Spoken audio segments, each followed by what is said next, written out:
Now then we get to drink for an entirely different reason. Liquor ceased to be a luxury. It became a necessity. We're not drinking for fun now. We're not drinking for excitement. We're drinking because we have to drink in order to live. Bathtub gin, 2 bottles a day, and often 3 got to be routine. Sometimes a small deal would net a few $100s, and I would pay my bills at the bars and delicatessens. This went on endlessly, and I began to waken very early in the morning, shaking violently. A tumbler full of gin, followed by half a dozen bottles of beer, would be required if I were to eat any breakfast. Nevertheless, I still thought I could control the situation, and there were periods of sobriety which renewed my wife's hope. Remember last night, Dr. Silkworth said we really cannot differentiate the true from the false. To us, what we're doing is absolutely normal. We see Bill's life going to hell in a handbasket already. Bill can't see that. He thinks he can still control the situation. Bill did what we all did at that time. He pulled out his willpower and said, "Sick 'em, Will. I'm not drinking no more. I'm through with it." But he hadn't heard the doctor's opinion yet, so he thought he could stay sober on willpower.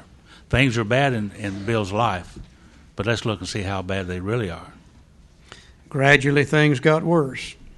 The house was taken over by the mortgage holder. My mother-in-law died. My wife and father-in-law became ill.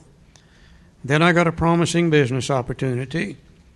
Stocks were at a low point of 1932, and I had somehow formed a group to buy. I was to share generously in the profits. Then I went on a prodigious bender, and that chance vanished. That's a story within itself. The people that had the money, they knew how good Bill was at putting these business deals together. So they went to Bill and they said, "Bill, we've got a deal for you. That if you'll take this thing and handle it, we'll back you financially.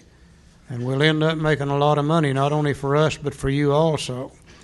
But they said, "There's one thing you can't do. You can't drink. You're going to have to stay sober if we're going to do this." And Bill said, "Oh, don't worry about that drinking. I'm through with that drinking. You'll not have to worry about that at all." And he worked on this thing for a matter of months. And a few nights before it was to be successfully completed, they're sitting in a hotel room, and somebody passes around a bottle of Applejack. This is back during Prohibition days and all homemade stuff. And it came to Bill, and Bill said, "No, thank you, I'm not drinking anymore." And he went right on by him. And after a while, the bottle came back to him. And the guy next to him said, "Bill, you don't understand what's in this bottle." He said, "This Applejack is called Jersey Lightning." Said, "Finest Applejack ever made."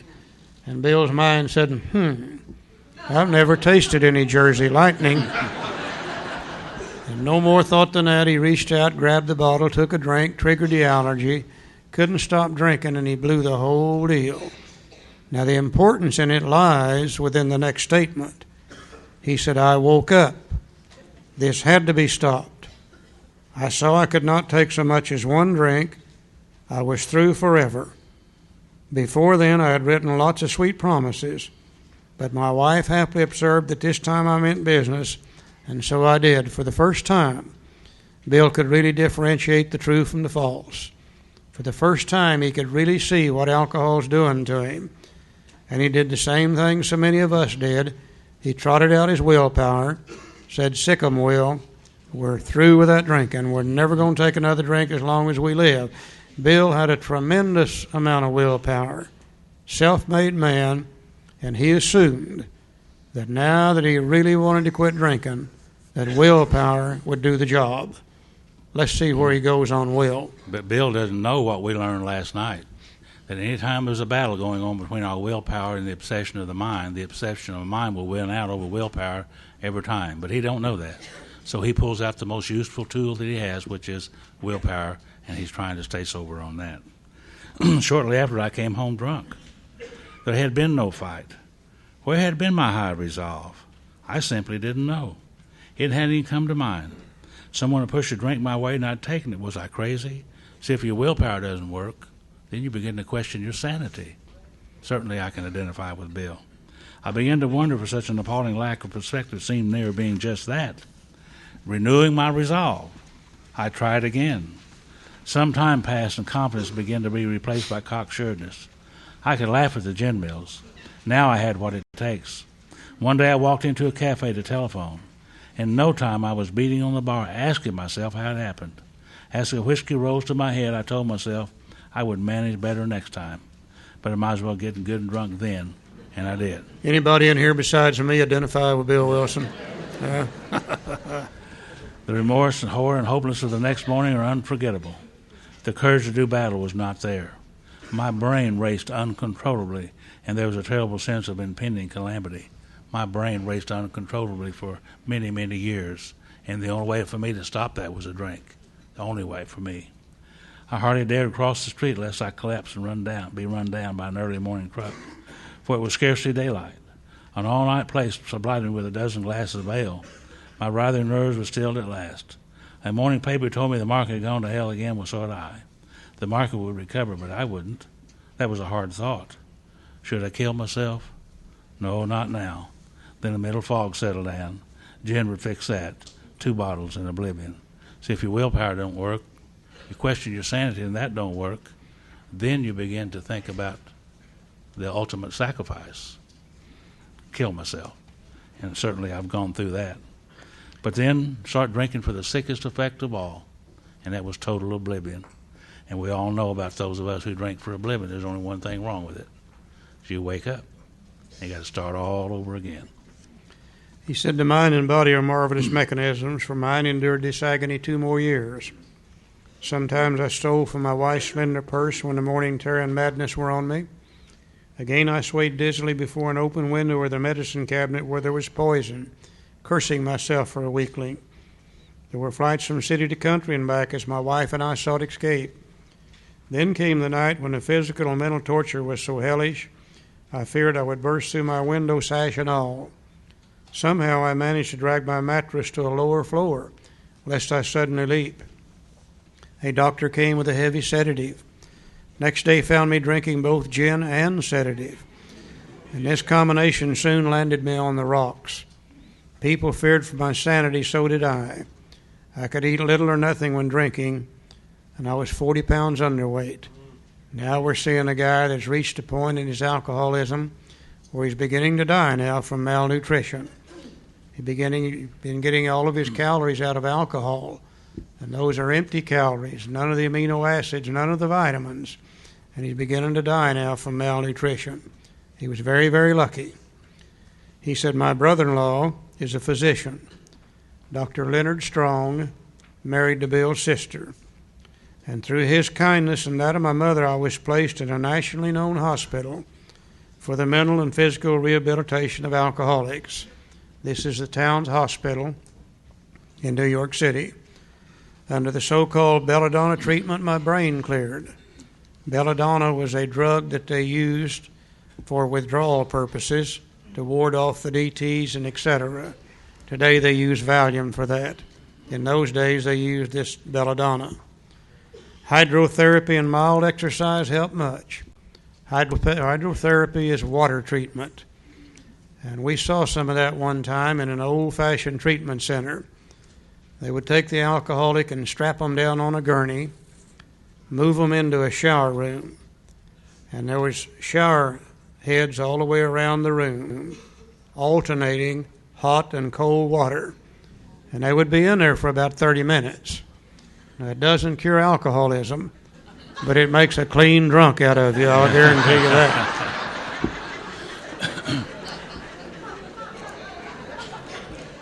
He said, best of all, I met a kind doctor who explained that though it was certainly selfish and foolish, I'd been seriously ill, bodily and mentally. Now, this is when Dr. Silkworth sat down with Bill and explained to him his ideas about the physical allergy and about the obsession of the mind.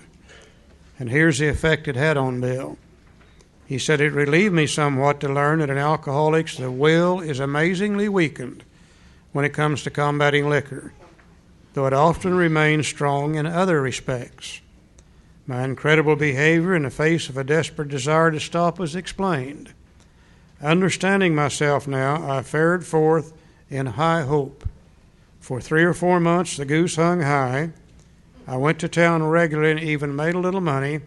Surely this was the answer, self-knowledge. For the first time in his life, Bill understood his problem. He understood that it's not willpower, it's not moral character, it's not sin, it's an actual illness, a physical allergy coupled with the obsession of the mind. And he assumed, now that I know what's wrong with me, I'll not have to drink anymore.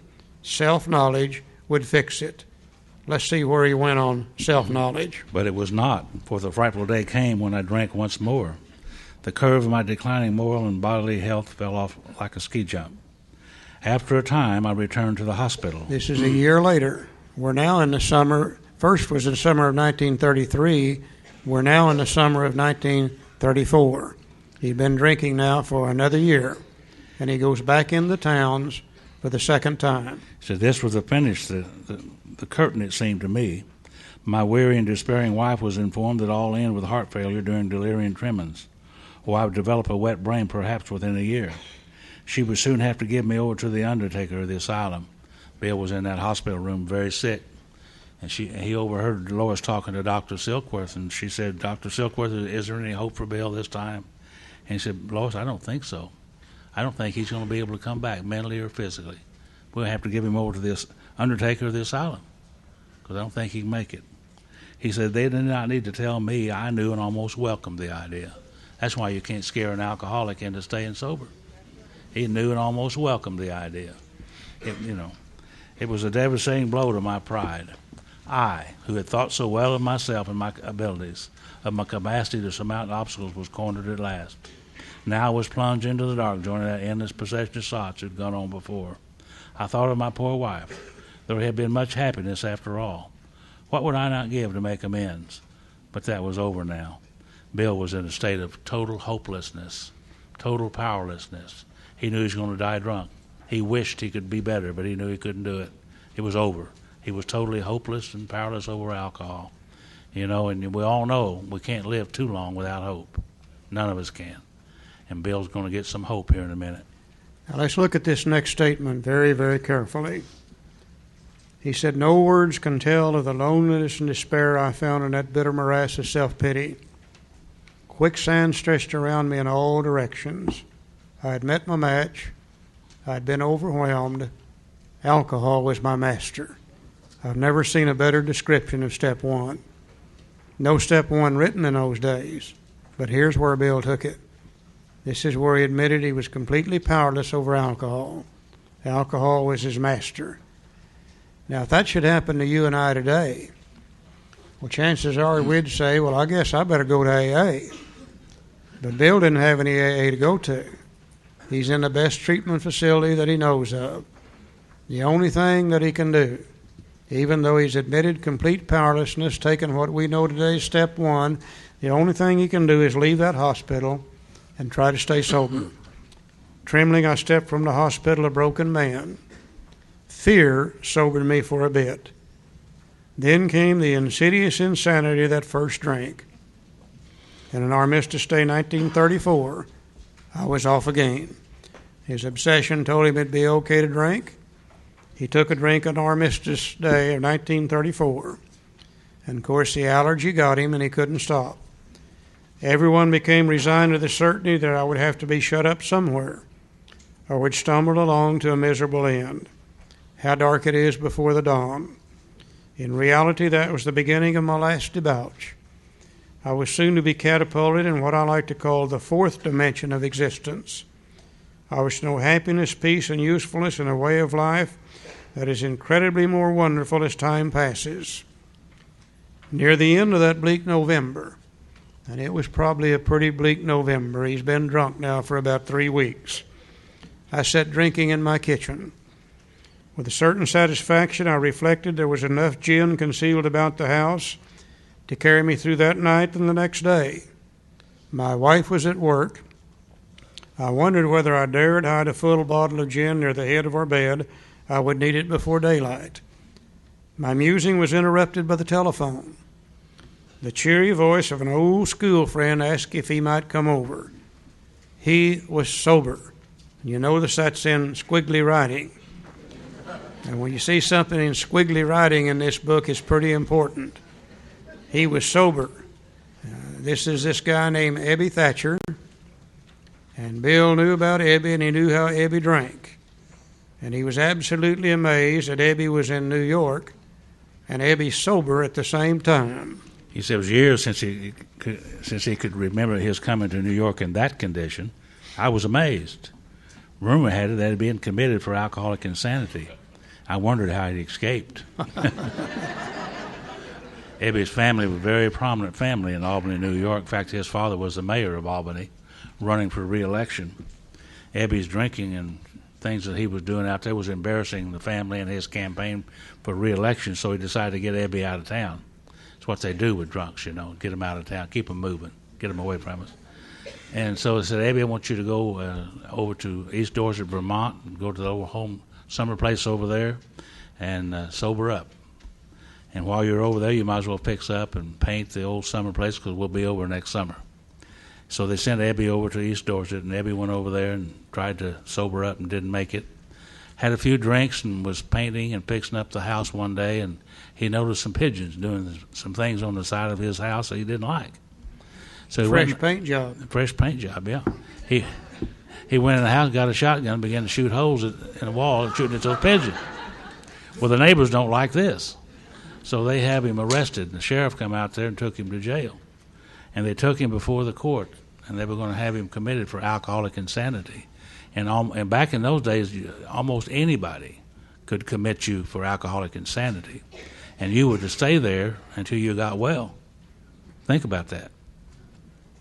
My dad was committed many, many years ago before they had the laws they do today.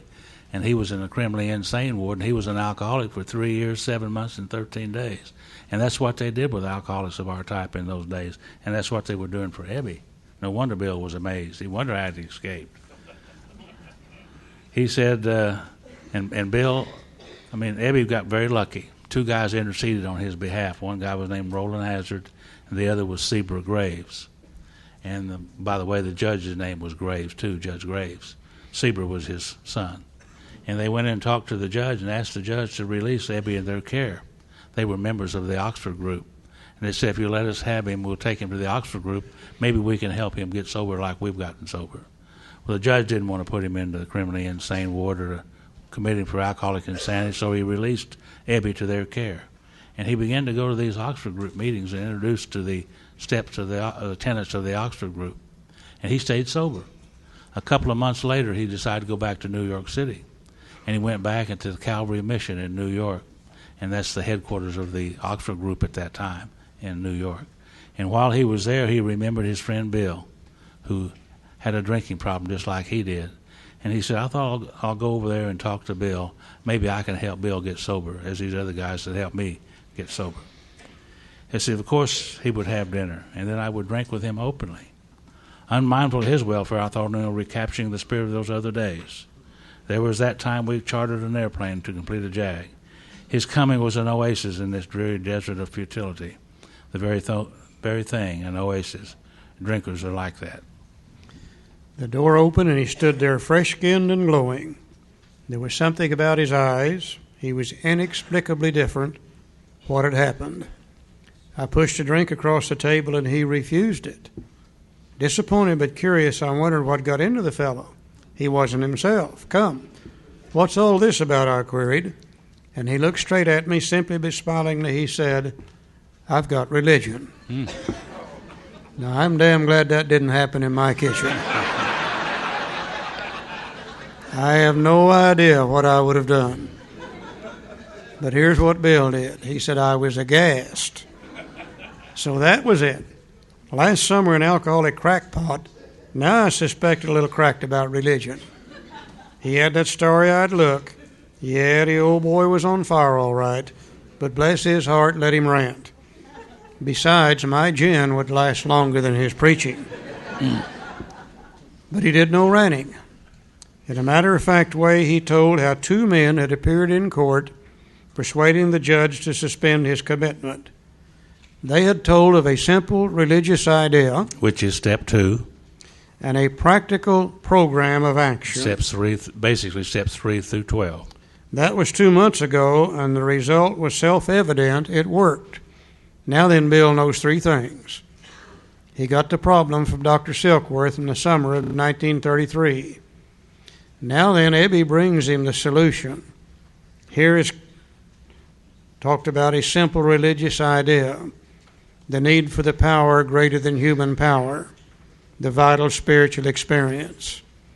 He also then brought him the program of action necessary to have that spiritual experience.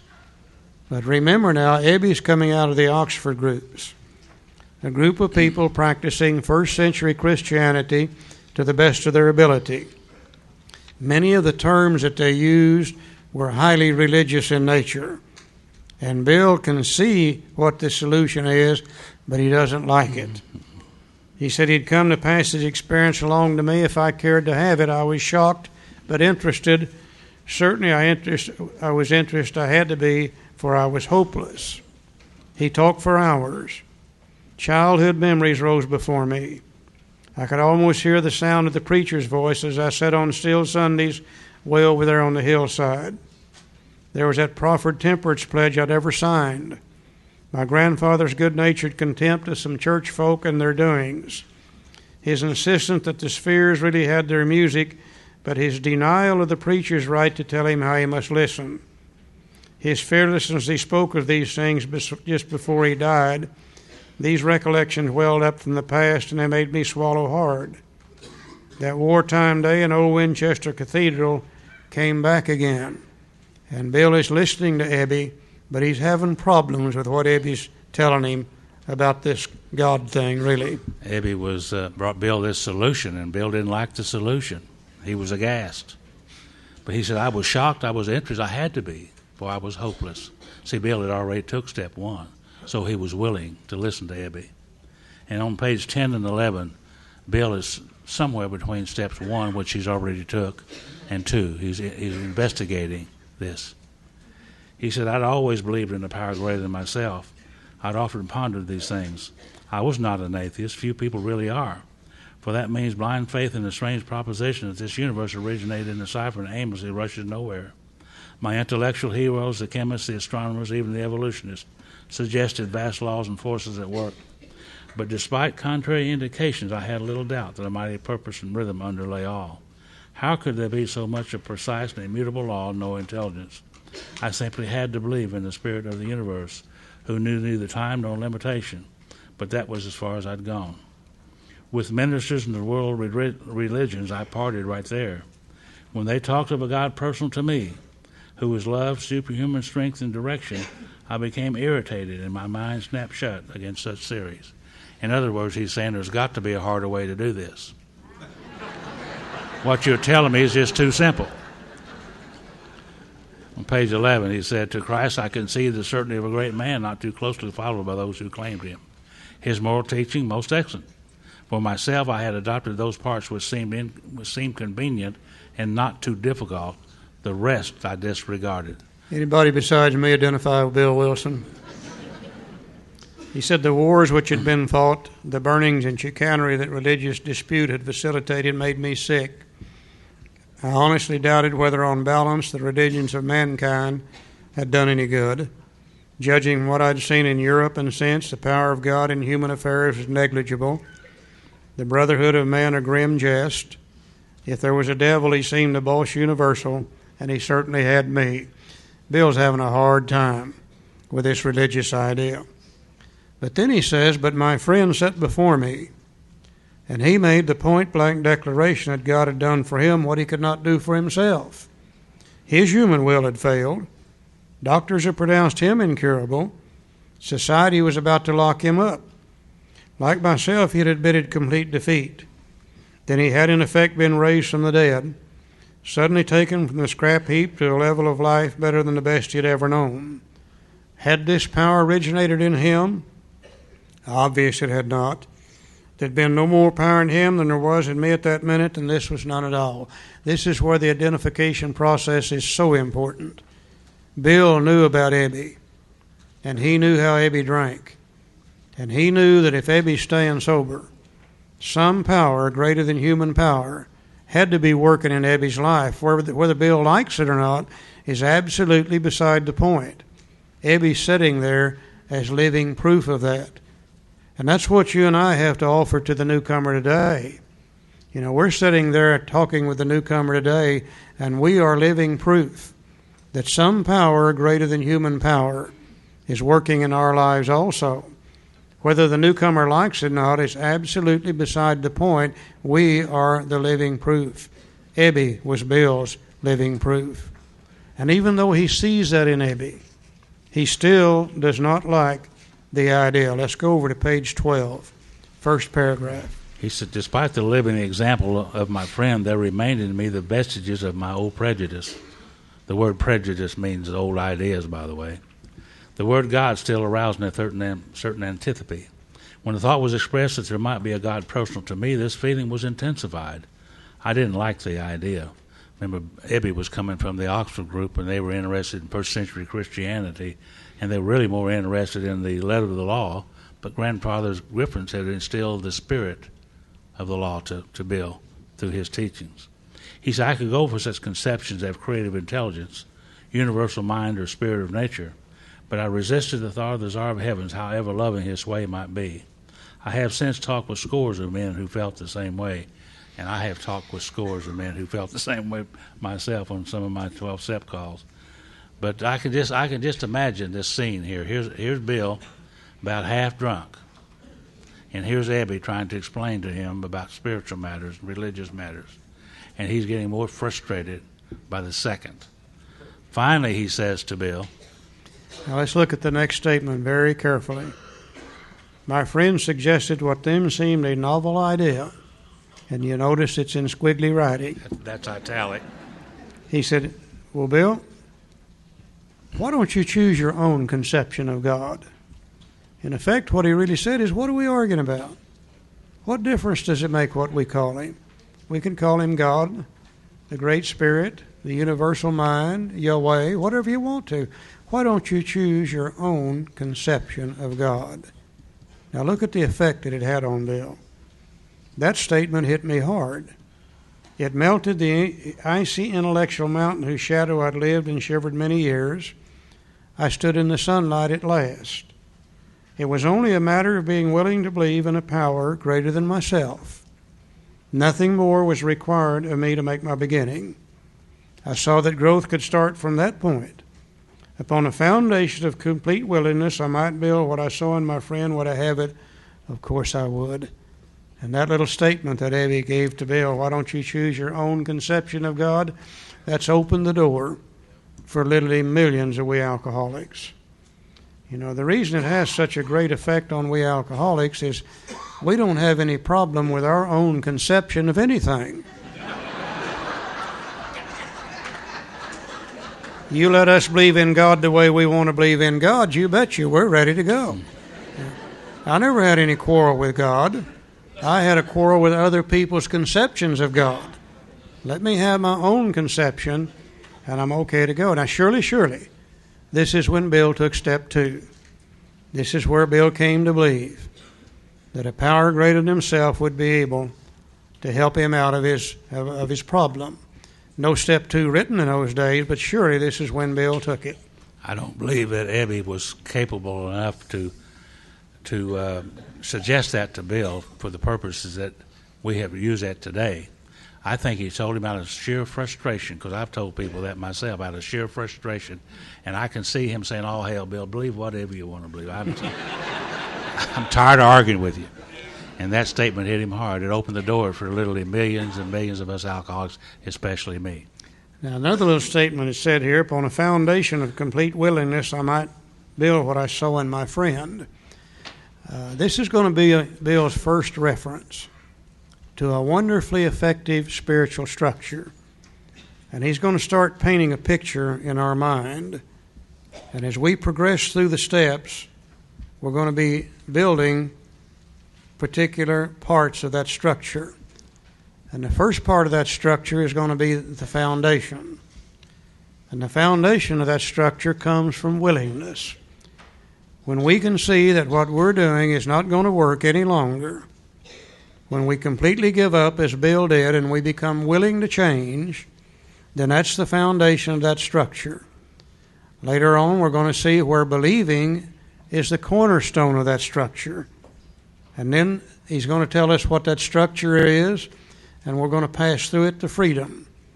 And one thing we like to emphasize is we don't have to wait till step 12 to get some benefits out of this, because we're going to be building the structure as we progress our way through the steps, and each step will give us some benefit as we go through.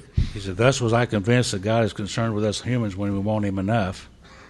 At long last I saw, I felt, I believed. Scales of pride and prejudice, old ideas, fell from my eyes. A new world came into view. The real significance of my experience in the cathedral burst upon me. For a brief moment I had needed more than God. There had been a humble willingness to have him with me, and he came.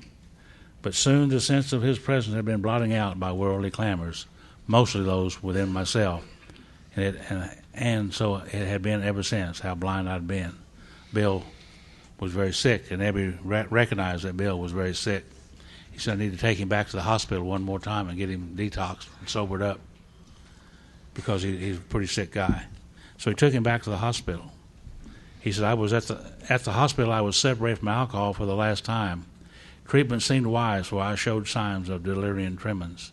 Even over the next couple of days, Abby and Bill went through the steps in the town's hospital. No steps written in those days, but certainly they talked about the Oxford Group tenets, which later on were expanded into the 12 steps. After Bill was withdrawn, his mind cleared up a little bit.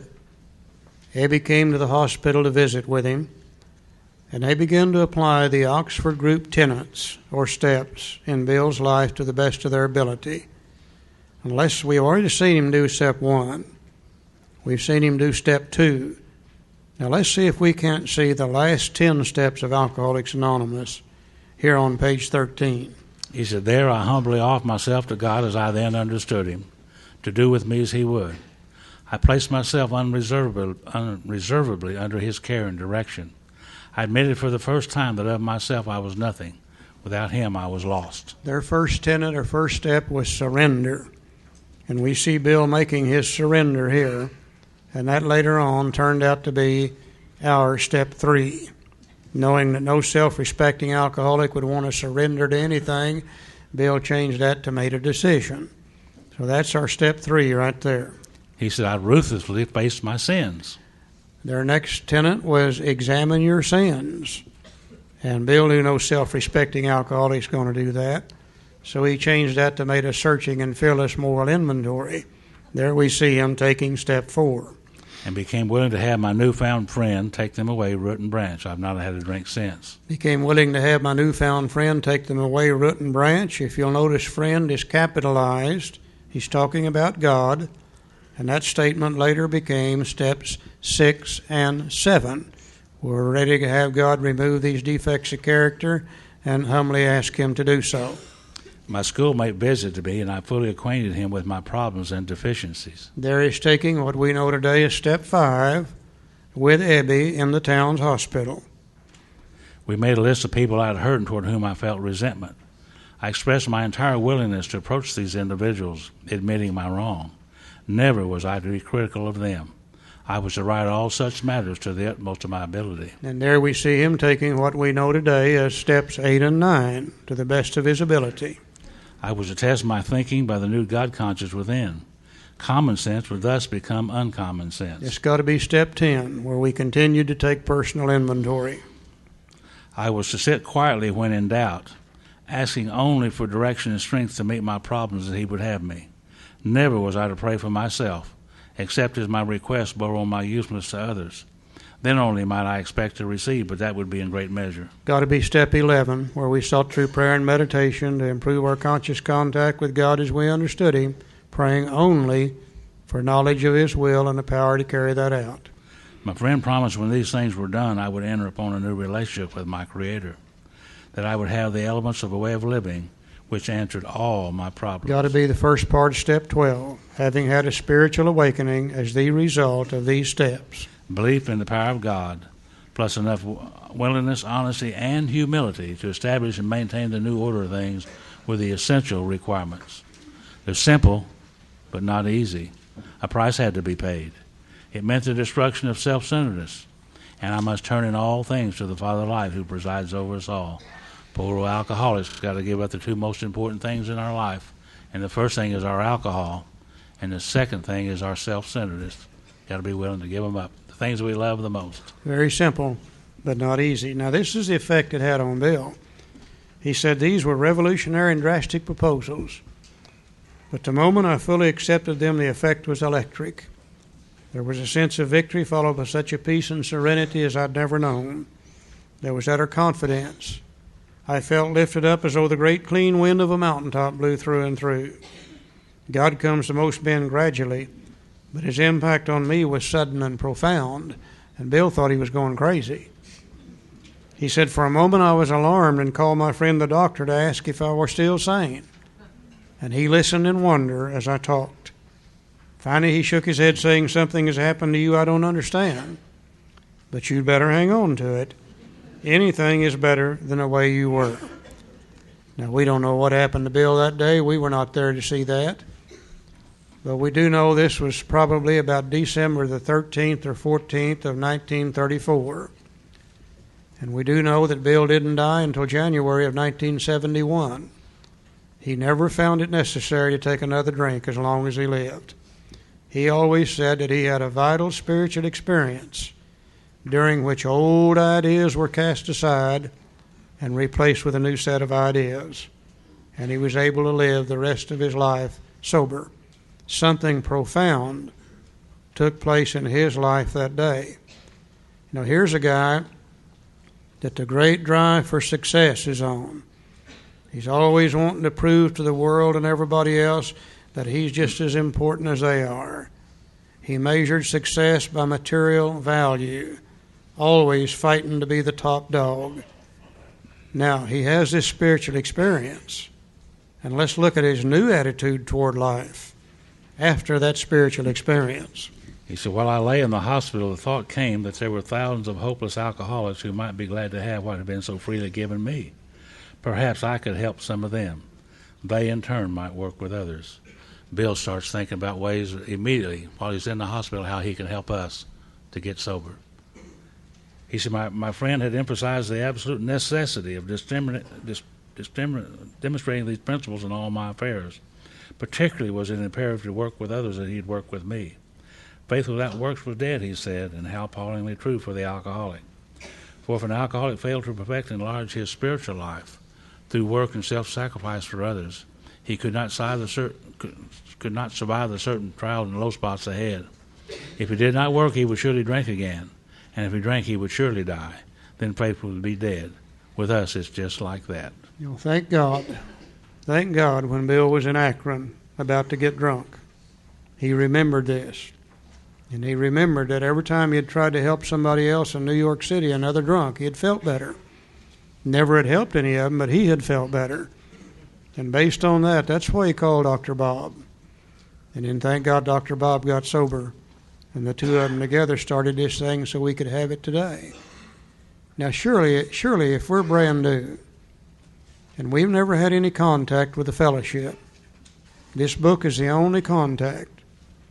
We've read the doctor's opinion. We've read Bill's story. Surely by now we can begin to see what our problem really is. Surely we can begin to see the hopeless condition of mind and body known as alcoholism. If we've been able to identify with Bill, and if we can say to ourselves that we're enough like this guy, that if he could recover from alcoholism, just maybe we could too. The beginning of belief, the beginning of hope for the new alcoholic, all wrapped up here in Bill's story. Let's go to page 17.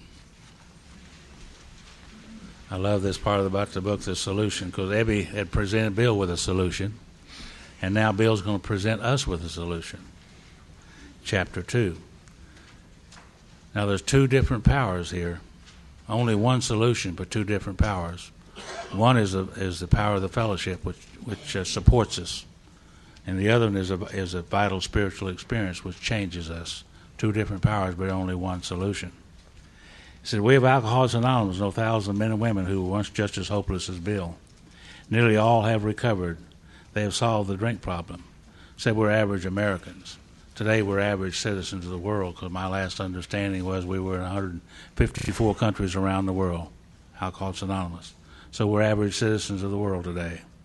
All sections of this country and members' occupations are represented, as well as many political, economic, social, and religious backgrounds. We are people who normally would not mix. And as I look around the rooms here this morning, I would say we were people who normally would not mix. We're probably the most mixed up group of people in Chicago here this morning. He says, but there exists among us a fellowship, a friendliness, and an understanding which is indescribably wonderful. And the fellowship is certainly that.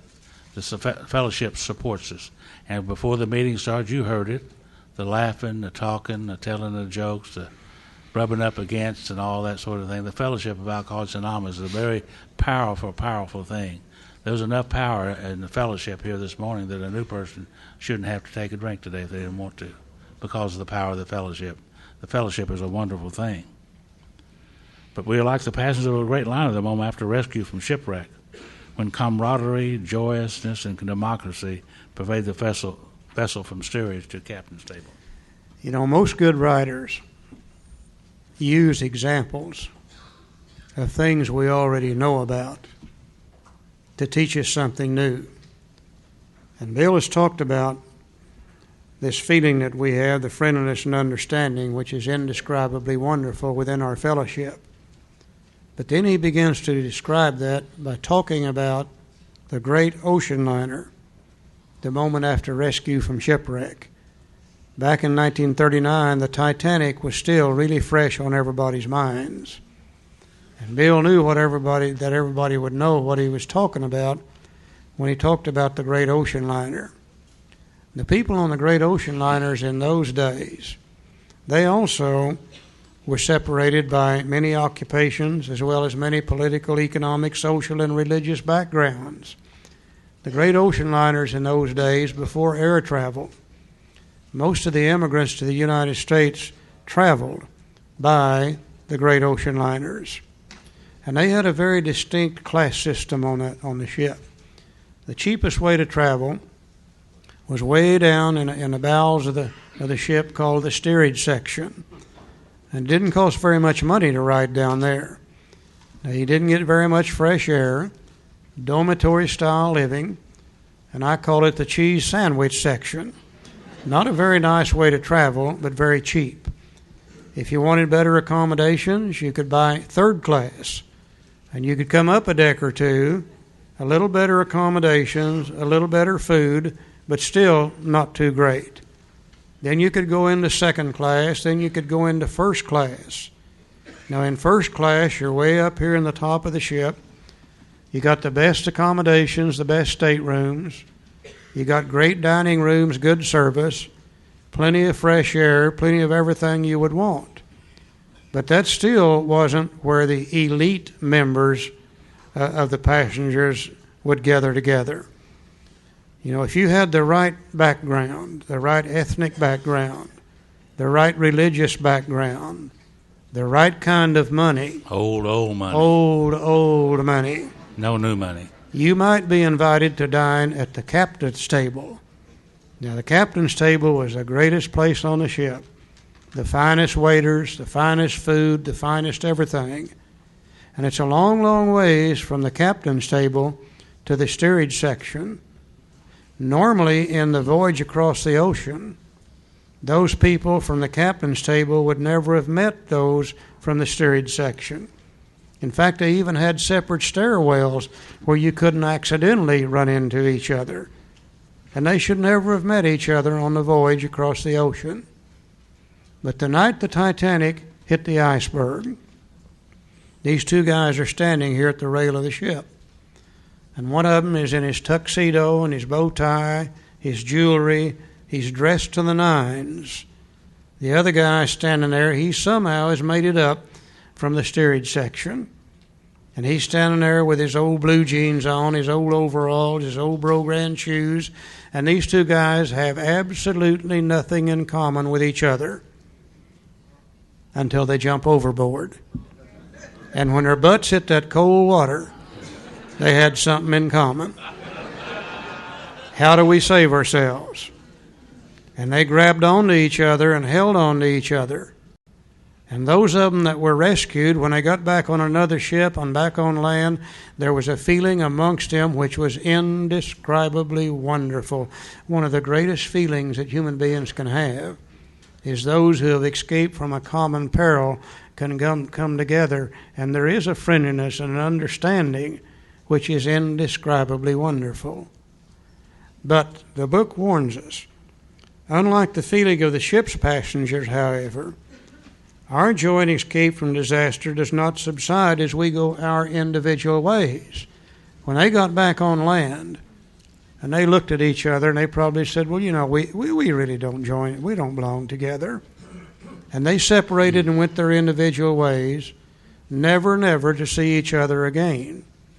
But our escape from disaster does not subside as we go our individual ways, because alcoholism is always there for us. It's always waiting outside the door. The feeling of having shared in a common peril is one element in the powerful cement which binds us. That's the fellowship of Alcoholics Anonymous.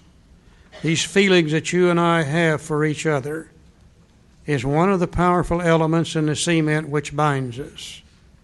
But the book says, but that in itself would never have held us together as we are now joined. The tremendous fact for every one of us is that we have discovered a common solution. We have a way out on which we can absolutely agree and upon which we can join in brotherly and harmonious action. This is the great news this book carries to those who suffer from alcoholism. Not the news of the fellowship, but the news of the common solution. And I think one of the greatest tragedies in the world today, and there's lots of tragedies in the world, but I think one of the greatest, is we people who are members of the Fellowship of Alcoholics Anonymous, we're spending literally hundreds and hundreds of thousands of dollars, hundreds and hundreds of men and women work hours, trying to attract other alcoholics to the Fellowship of Alcoholics Anonymous, when we've got thousands and thousands and thousands who are already members of AA that are sitting around in AA dying from untreated alcoholism.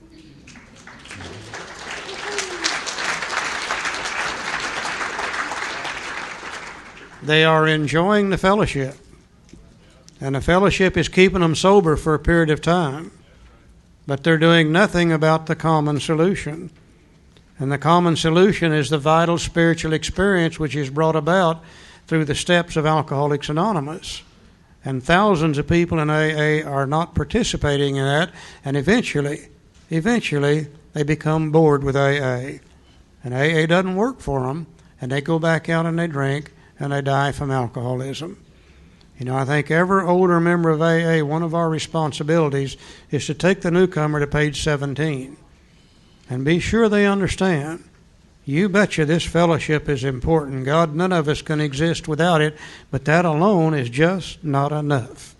We also have the common solution, the vital spiritual experience that brings about recovery from alcoholism. Now, a good textbook never tells you anything, but what it doesn't back it up with information to prove the point. And the first half of this chapter is going to explain to you and I why fellowship alone is not sufficient. Then the last half of this chapter will tell us what the common solution really is. Let's go to page 20. We'll see why fellowship alone is insufficient. You may already ask yourself why it is so all of us became so very ill from drinking. Doubtless you're curious to discover how and why, in the face of expert opinion to the contrary, we have recovered from a hopeless condition of mind and body. Now, if you're an alcoholic who wants to get over it, you may already be asking, well, what do I have to do? Well, it's the purpose of this book to answer such questions specifically. Remember last night we talked about precisely, specifically, with clear-cut directions? Well, here's one of those words, specifically. We'll tell you what we've done. Before going into detailed discussion, it may be well to summarize some points as we see them. How many times people have said to us, I can take it or leave it alone, why can't he? Why don't you drink like a gentleman or quit? That fella can't handle his liquor. Why don't you try beer and wine and lay off the hard stuff? His willpower must be weak. He could stop if he wanted to. She's such a sweet girl, I should think he'd stop for her sake. The doctor told him that if he ever drank again, it would kill him. But there he is, all lit up again. Now, these are commonplace observations of drinkers which we hear all the time. Back of them is a world of ignorance and misunderstanding. We see that these expressions refer to people whose reactions are very different from ours. You know, a lot of people today would have us to believe, if we would, that we're in denial. I've never been into denial, ever. I have been into ignorance for a long time, though. Back of them is a world of misunderstanding and ignorance, and I need to know what the truth is so the truth can help me set myself free. Okay, now the book is getting ready to talk about 3 different kinds of drinkers. And it's going to talk about 2 kinds of drinkers that these expressions would refer to that Joe just read. But then it's going to talk about the real alcoholic. So let's look at the 2 kinds of drinkers that these expressions would refer to. First one is moderate drinkers. Moderate drinkers have little trouble in giving up liquor entirely if they have good reason for it. They can take it or leave it alone. We talked about them last night. They have a couple of drinks. They get a slightly tipsy, out of control, beginnings of a nauseous feeling. They don't like those feelings. A couple of drinks is all they want to take. So therefore, moderate drinkers have little trouble in giving it up entirely if they wish to. They can take it or they can leave it alone. Then we have a certain type of hard drinker. He may have the habit badly enough to gradually impair him physically and mentally, and it may even cause him to die a few years before his time.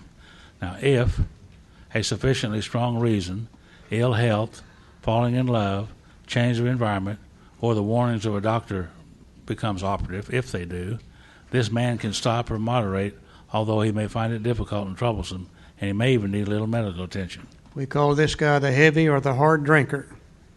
They drink like we alcoholics drink, but they're not alcoholic. If a good enough reason presents itself to them, they'll do one of 2 things. They may learn to control the amount that they drink. They do not have the physical allergy. They may be able to quit drinking entirely. They do not have the obsession of the mind. They drink like we alcoholics drink, but they're not alcoholic. So those expressions would refer to them also. But what about the real alcoholic? He may start off as a moderate drinker. He may or may not become a continuous hard drinker.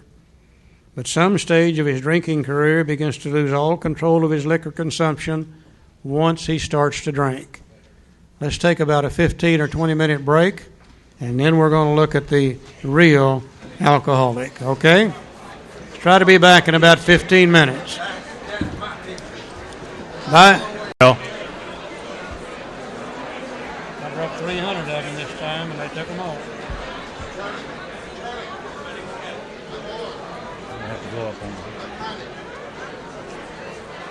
All right, guys, let's go. Here we go. can we open the meeting, please, with a moment of silence, please?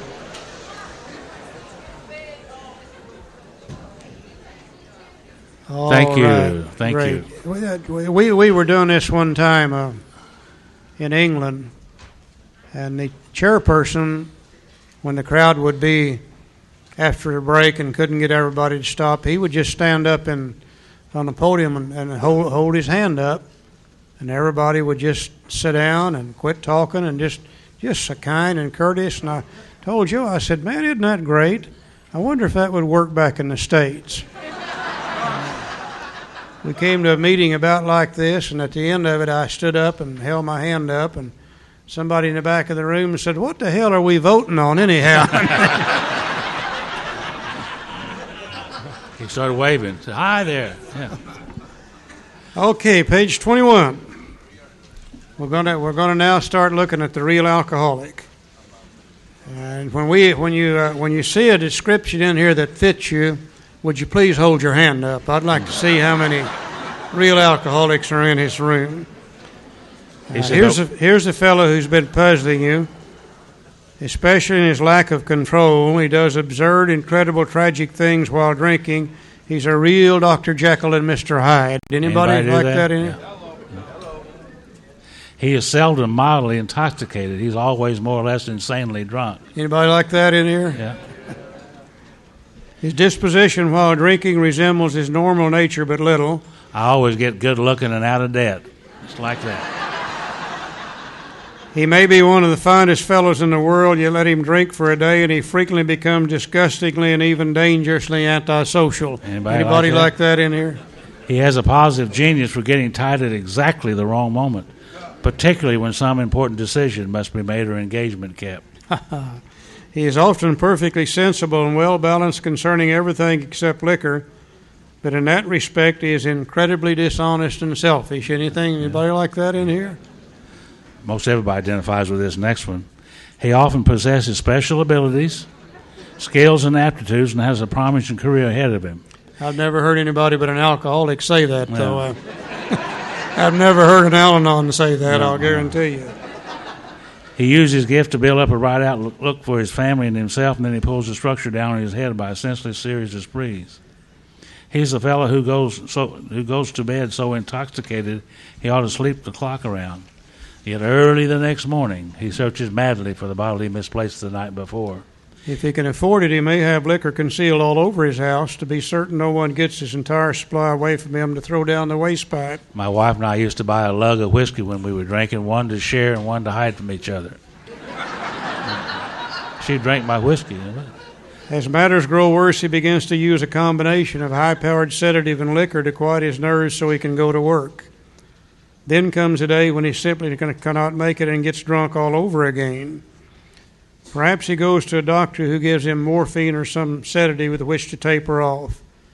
Then he begins to appear at hospitals and treatment centers, sanitariums. Well, the same thing. Same thing, they just got a better name for him today. They even called them asylum back in those days, too. Now, this is by no means a comprehensive picture of the true alcoholic, as our behavior patterns vary, but this description should identify him roughly.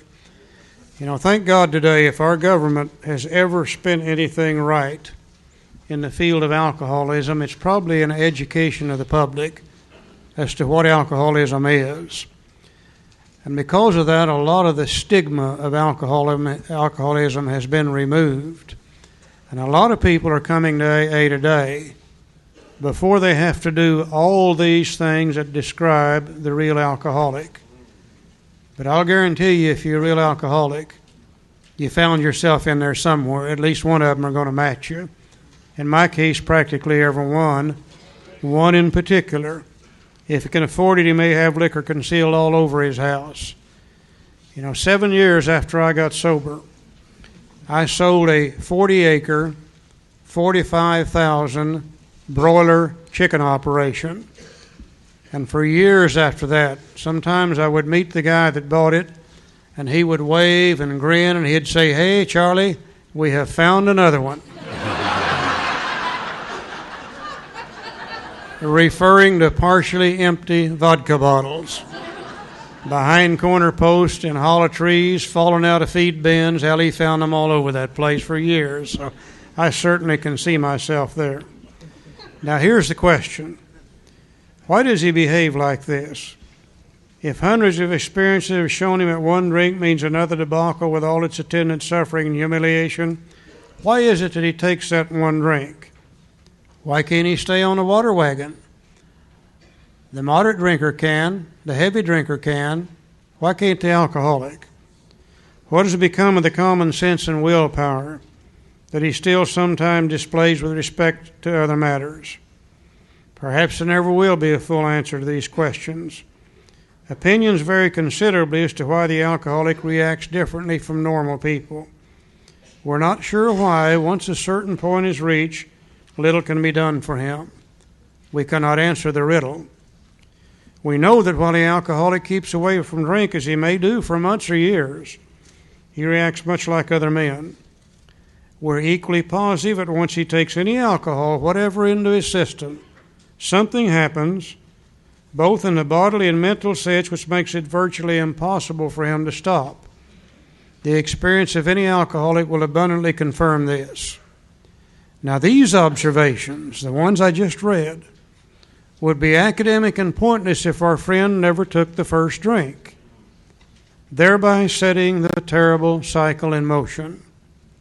Therefore, the main problem of the alcoholic centers in his mind rather than in his body. Would you read that again, please? Therefore, the main problem of the alcoholic centers in his mind rather than in his body. You know, just before we take the first drink, we are stone cold sober. No alcohol in our system whatsoever. So the real problem centers in our mind telling us it's okay to drink, rather than in the body that ensures that we can't. If you ask him why he started on it last bender, the chances are he'll offer you any one of 100 alibis. Sometimes the excuses have a certain plausibility, but none of them really make sense in the light of the havoc an alcoholic's drinking bout creates. They sound like the philosophy of the man who, having a headache, beats himself on the head with a hammer so that he can't feel the ache. If you draw this fallacious reasoning to the attention of an alcoholic, he will laugh it off or become irritated and refuse to talk. Once in a while, he may tell the truth. No, strange as it may seem, there are times we alcoholics tell the truth, not too often, but once in a great while. I had a lady in Al-Anon, she came to me one day and she said, "Charlie, all he does is lie, lie, lie." Her husband's still out there drinking. And she said, "How can you tell when one of you guys are lying?" And I said, "Well, lady, watch him closely. And if you see his lips moving, he's probably lying to you, you know." And I said, "You want me to tell you how to keep him from lying?" And she said, "Yeah." And I said, "Don't ask him those stupid questions." I said, he don't know the truth any more than you do. Now, here's the truth. The truth, strange to say, is usually he has no more idea why he took that first drink than you have. Some drinkers have excuses which are a satisfied part of the time, but in their hearts they really do not know why they do it. Once this malady has a real hold, they are a baffled lot.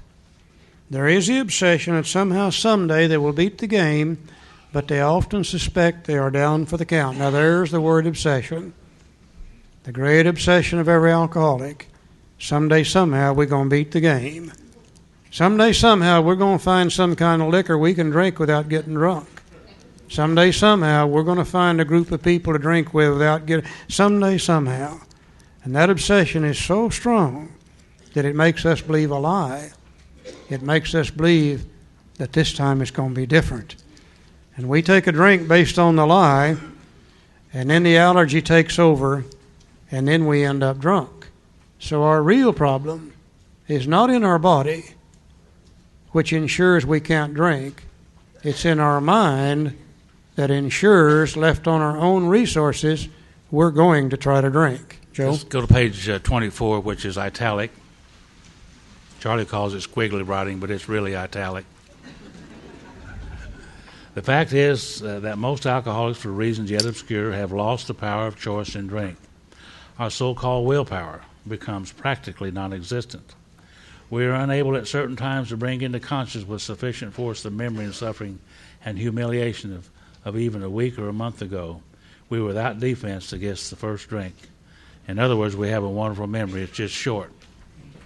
See, I can't remember the divorce courts or the jails or the car wrecks or the things that happened to me while drinking.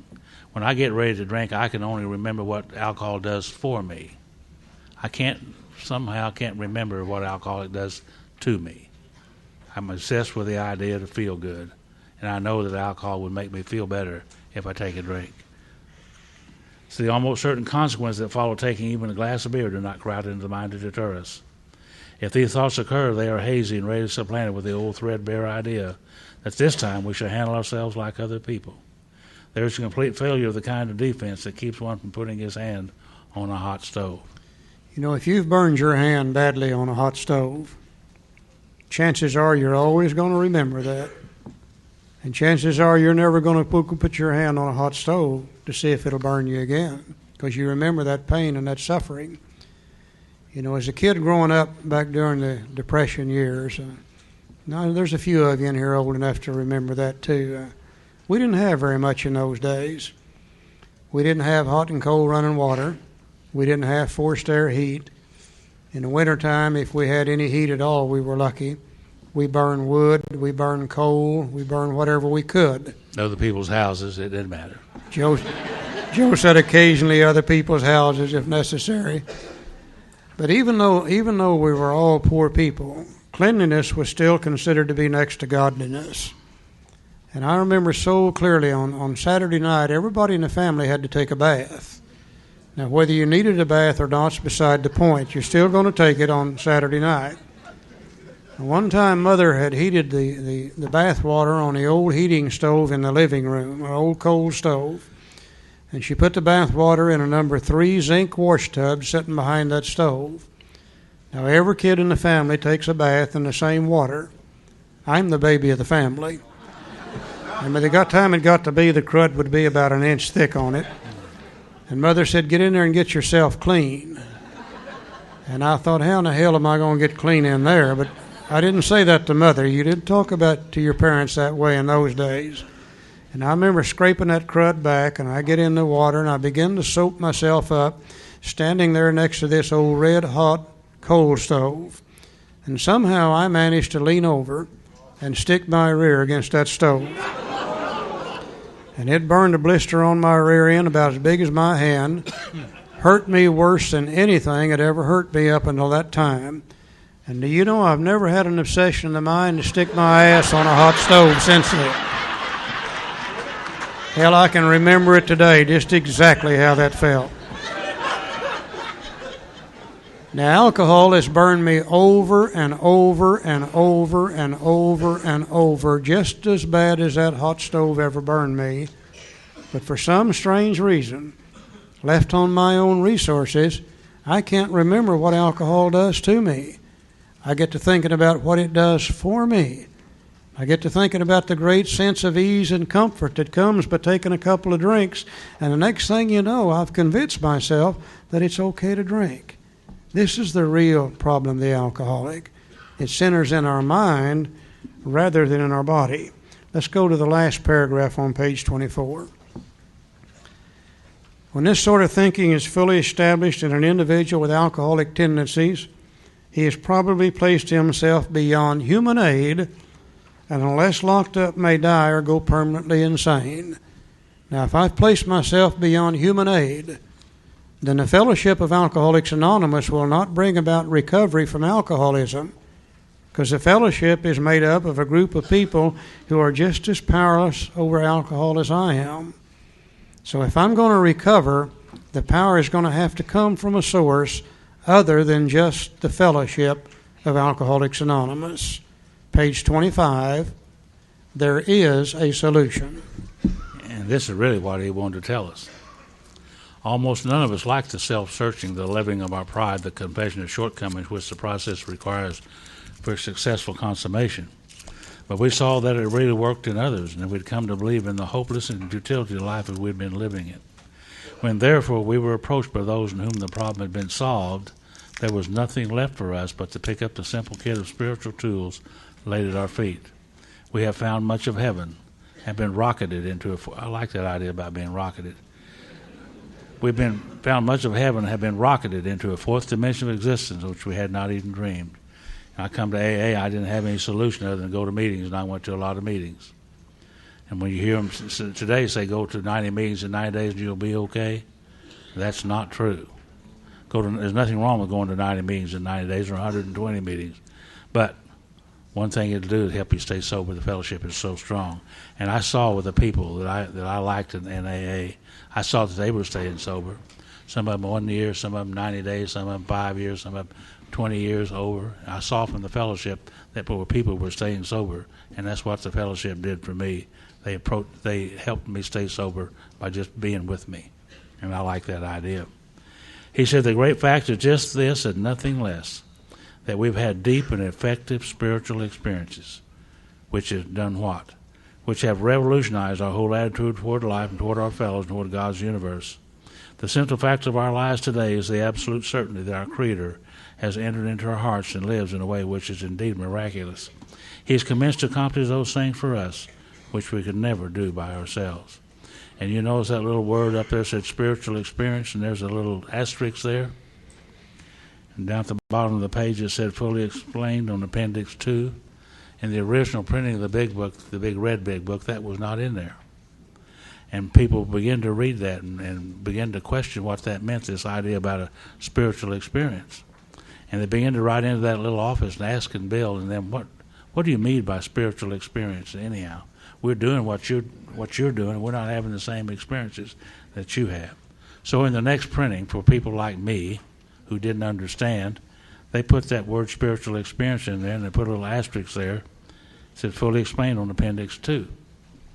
Later on page 27, referring to that asterisk again, it says for further application, see Appendix 2. And on page 47, it says please see Appendix 2. The reason that's so important is because they're talking about spiritual experiences and spiritual awakenings, and if I'm going to have one, it'd probably be a good idea that I understood what one was. Don't you think? As Charlie said, when the writer of the book describes something one way and I understand it another, the message which comes through is garbled and misunderstood by me. Now, when I first started reading them and saw that word spiritual experience, it conjured up some old ideas that I had. When I was young, I told myself if I ever got big enough they couldn't catch me, I wasn't going to church. And I got big enough they didn't catch me, and I didn't go. Now, before that, one time I was at this revival we had there in Oklahoma, and my Aunt Much was there. That's why we call her Aunt Much. She was much of a woman.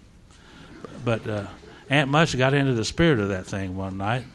The next thing I know, she was speaking in a strange language, which I never heard before, jumping over some of those pews, rolling around in the sawdust, all that stuff. And whenever they began to talk about spiritual experience and spiritual awakenings, I thought that was what I was going to have. And I don't know about you, but I was dreading it. Didn't think it was going to happen for me. But for people like me who didn't know any better, on page 569 of the big book, in the third edition, 567 of the fourth edition, they wrote what they meant by those terms, spiritual experience. And if I'm going to have one, it'd be a good idea if I understood what one was, so that I don't miss the boat here. So let's go back to 569 or 567, and let's see what they mean by spiritual experience. Very important. 3 times they referred to it. Spiritual experience. The term spiritual experience or spiritual awakening are used many times in this book, which, upon careful reading, and we know that alcoholics don't do careful reading, do we? Shows that the personality change sufficient to bring about recovery from alcoholism has manifested itself among us in many different forms. Okay, I've already learned a couple things just from that first paragraph. That it might be called a spiritual experience, which is a sudden type, or it might be called a spiritual awakening, which develops slowly over a period of time. But in either case, it's going to be a personality change sufficient to recover from alcoholism. Our personality is made up by the way we think, by the way we feel, by our attitude and outlook upon life, people, places, and things. There's going to be a change in our personality, and Dr. Silkworth referred to that last night as a psychic change, meaning basically the same thing. It is true that our first printing gave many readers the impression that these personality changes or religious experiences must be in the nature of sudden and spectacular upheaval. That's kind of like my Aunt Much. Happily for everyone, this conclusion is erroneous. Boy, I was glad to hear that. In the first few chapters, a number of sudden revolutionary changes are described, though it was not our intention to create such an impression. Many alcoholics have nevertheless concluded that in order to recover, they must acquire an immediate and overwhelming God consciousness, followed at once by a vast change in feeling and outlook. Among our rapidly growing membership of thousands of alcoholics, such transformations, though frequent, are by no means the rule. Most of our experiences are what the psychologist William James calls the educational variety, because they develop slowly over a period of time.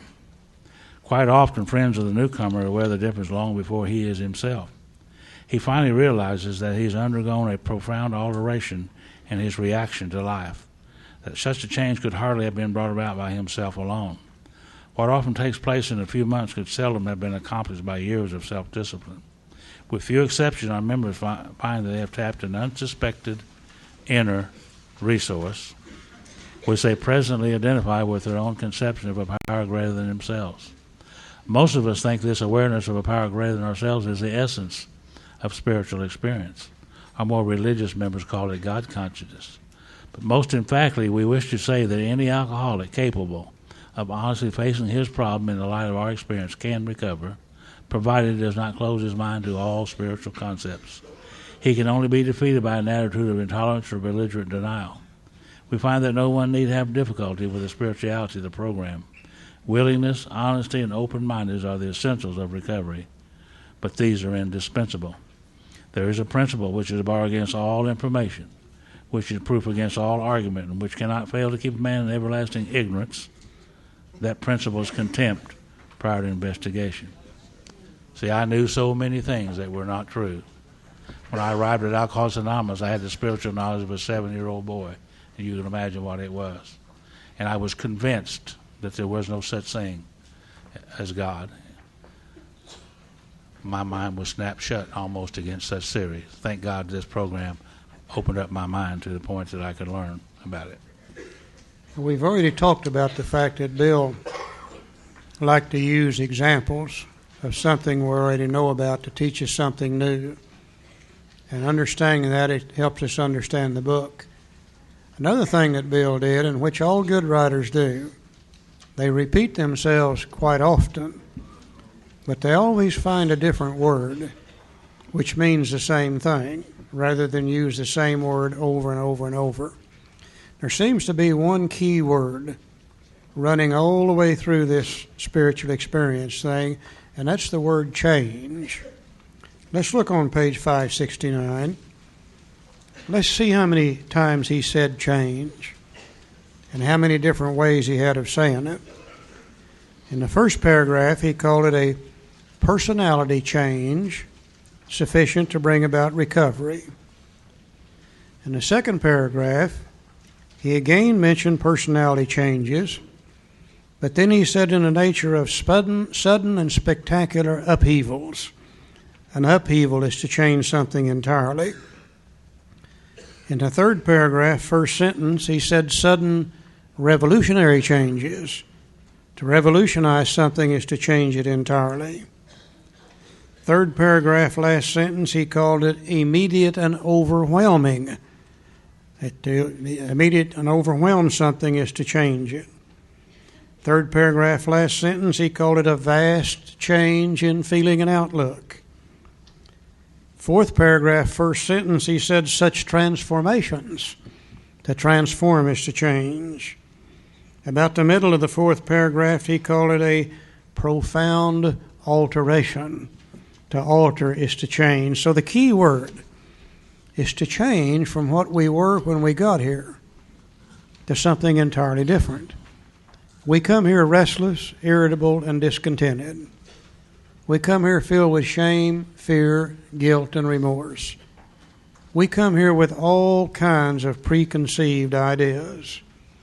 Now, if we can change some of those old ideas and begin to operate on a new level of ideas, then we will have undergone a change in our personality.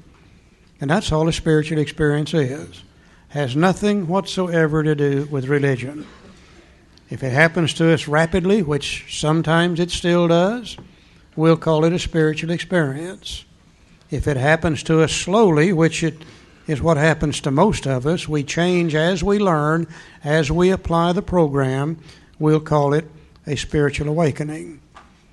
Now, in the first printing of the Big Book Alcoholics Anonymous, first printing, first edition, it didn't have this appendix in there. And that's what really confused people. And also, step 12 in the first printing, first edition, said having had a spiritual experience as the result of these steps. In the second printing, Bill added the appendix to explain what they mean, and he changed step 12 to having had a spiritual awakening. The only word that's been changed in the 12 steps from the time they were originally written in 1939.